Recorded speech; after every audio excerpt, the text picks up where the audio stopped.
nature, and then she went back. She has made photographs of Civil War battlefields, landscapes of the Deep South, and pictures of her children and husband so intimate and honest that you blush even though you cannot stop staring at them. Unless you love what you photograph, you're not going to make good art, she has said, to which I can only add that the art in her work is so manifest that the love behind it must be considerable. If pictures ever had a beating heart, these do. And now she has written a memoir, Hold Still, a memoir that only she could write, where prose and photographs share equal billing. It is all about family and photography in the South and death and what remains, that being love. It is funny, irreverent, poetic, profound, and just generally about the most fun you can have with a book. As I read it, the word that kept coming to mind was pleasure. No matter what she has been writing about, it is a joy to keep company with the wry, beguiling voice that lives in every page. And before Sally comes out to read, her daughter Virginia has asked me to tell you at least a couple of things about her mother that you won't find on Wikipedia. So here goes. She was born in Stonewall Jackson's house. She pulled up hot tar off the road in the summertime when she was little and used it like gum. It was delicious, she says. And she doesn't always put her hands at 10 and 2 on the steering wheel. Ladies and gentlemen, give it up for Sally Mann. Thank you all so much. What we've done is cherry-picked some paragraphs from the first chapter of the book, and I'm going to read them, and I'm going to try and make the pictures go with the words, if we have any luck at all here. I guess we can do the lights. What we're going to read is mostly about my wayward childhood and adolescence, starting with chapter 3, which is called The Bending Arc. As many people have remarked, I am lucky to have found Larry Mann when I did.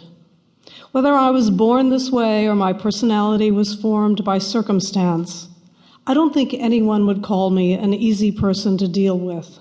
And by the time our paths crossed, the hormones of the teen years had only made things worse.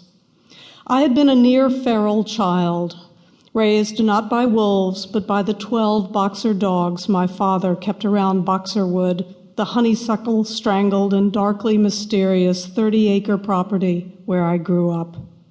The story of my intractability has been told and retold to me all my life by my elders, usually accompanied by a friendly little cheek pinch and a sympathetic glance over at my mother.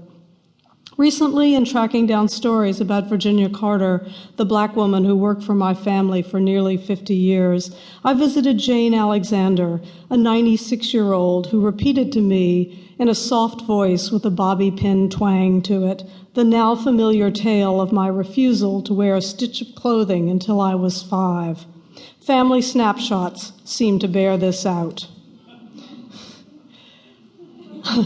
I know that my mother tried to raise me properly, but I made her cross as 2 sticks, and so she turned the day-to-day care of her stroppy, unruly child over to Virginia, known to everyone as Gigi, a name given her by my eldest brother, Bob.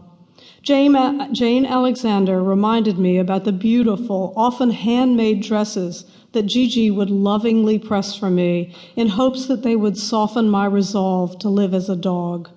I have them still, pristine and barely worn.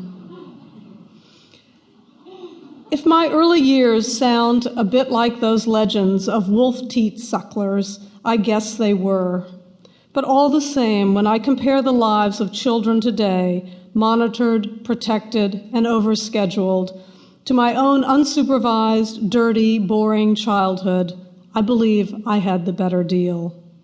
I grew into the person I am today, for better or for worse, on those lifeless summer afternoons, having doggy adventures that took me far from home, where no one had looked for me or missed me in the least. Looking back, though, it could be that my parents were a bit on the less than diligent side, even for the times. Once, when I was with my mother in the dry goods section of Leggett's department store, we saw the distinctive going-to-town hat worn by Mrs. Hinton bobbing above the bolt.